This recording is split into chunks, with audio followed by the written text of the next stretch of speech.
You know that feeling when you're staring at your YouTube analytics and nothing makes sense? Views are flat, your click-through rate hasn't moved in months, and you're just stuck. That was me a year ago. So I did something I wasn't sure about. I paid for vidIQ. Not for a month, not for a trial. I committed to a full year at $200 to see if this thing actually worked, or if it was just another tool promising results it couldn't deliver. Here's the thing. My views jumped from basically nothing to 1.6 million across my channels. My click-through rate went from 5% to over 9%. But before you think this is some paid promotion where I'm about to tell you vidIQ is perfect, hold on. Because some of their tools are legitimately game-changing.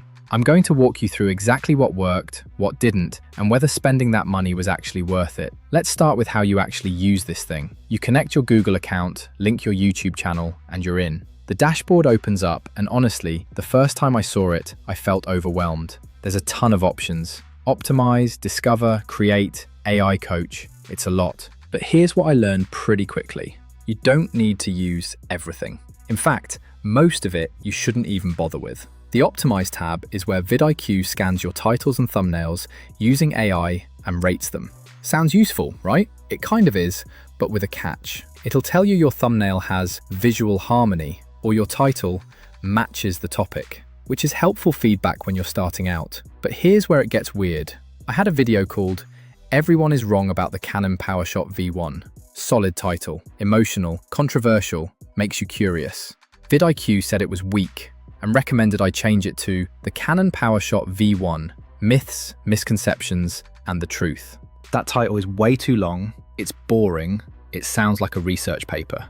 And guess what? My original title pulled an 8.4% click-through rate, which is genuinely good. So yeah, the AI gives you a second opinion, but it's not always right. You still have to trust your instincts. That's why I started ignoring the Optimize tab pretty quickly and focused on the tools that actually moved the needle.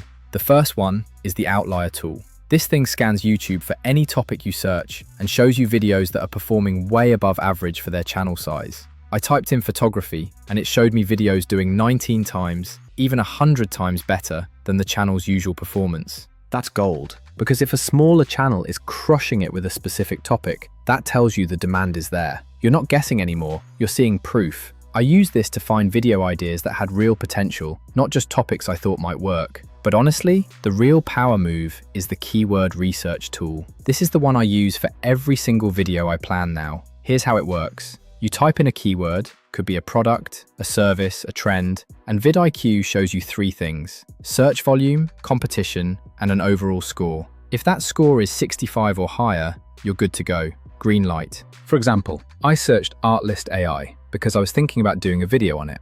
Low competition, rising search volume. Perfect. That's a video that has room to grow without fighting against 1,000 other creators. And if the keyword you search isn't great, vidIQ recommends similar ones that might perform better. It's like having a research assistant who actually knows what they're doing.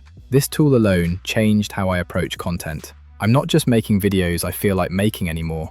I'm making videos people are actively searching for with less competition. That's how you grow. Now they've also got creative tools: thumbnail builder, AI script writer, clipping tool. I'm going to be straight with you. I don't use any of them. The thumbnail builder isn't polished enough to create anything you'd actually publish. Thumbnails are so personal, so tied to your style, that a generic AI tool just doesn't cut it. The script writer? It's basically ChatGPT, nothing special. If you already use AI for scripting, this won't add anything new. The clipping tool shows promise if you run a podcast or make educational content, but my stuff doesn't really fit that format. So for me, these creative tools are a pass. But then there's the AI coach. This is basically ChatGPT, but it's connected to your YouTube analytics. So instead of generic advice, it's giving you personalized feedback based on your actual performance. I've used it for strategy stuff, for figuring out why a video underperformed, for brainstorming ideas. It's legitimately helpful, but it probably deserves its own breakdown because there's a lot there. Alright, now let's talk about the browser extension, because this is where things get really useful. Once you install it, vidIQ integrates directly into YouTube. You're watching a video, you see a thumbnail you like, you click the remix button, and it generates video ideas using that same template, but tailored to your content. It's fast, it's smart, it works. You can also pull up any channel and see their stats, their trending videos, all of it.